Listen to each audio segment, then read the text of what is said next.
নবী চোখে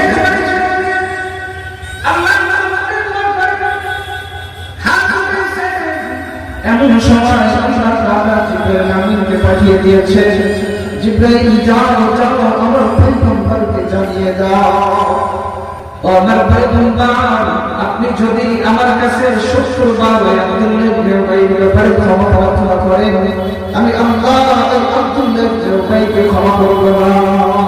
ইসের ব্যাখ্যা করে থাকে যে রমজান এমন একটা মাস যে মাসের চাঁদ উত্তীর্ণ হওয়ার সাথে সাথে আল্লাহ তাআলা বলতে থাকে, ও আমার বান্দারা আজ থেকে প্রথম 10 দিন আমি রহমত দিব, এই রহমত কোনো গণনা না, বেগাইরে হিসাব অসংখ্য অগণিত রহমত আমি দিয়ে দিব।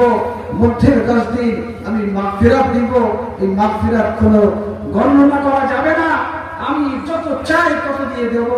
লাস্টের 10 দিন আমি নাজাত দিব, এই নাজাত গণনা করার না, আমার মন যতটা চায় ততটা মানুষকে আমি জাহান্নাম থেকে মুক্তি দিয়ে দিব। এই মাসের ভিতরে এমন একটা রাত আছে যে রাতের ইবাদত হাজার মাসের ইবাদতের থেকে উত্তম। এই মাসের ভিতরে আল্লাহ তাআলা মুমিনদের রিজিক বৃদ্ধি করে দেন। এটা হচ্ছে সবরের মাস, এটা হচ্ছে সহমর্মিতার মাস। সেই মাস আমাদের সম্মুখে চলে এসেছে, সুতরাং এখন থেকে আমাদের এই রমজানের প্রস্তুতি নিতে হবে, যাতে করে রমজানের শুরু লগ্ন থেকে শেষ পর্যন্ত আল্লাহর ইবাদত পূর্ণাঙ্গভাবে আদায় করতে পারি, প্রতিটা রোজা সুস্থভাবে রাখতে পারি।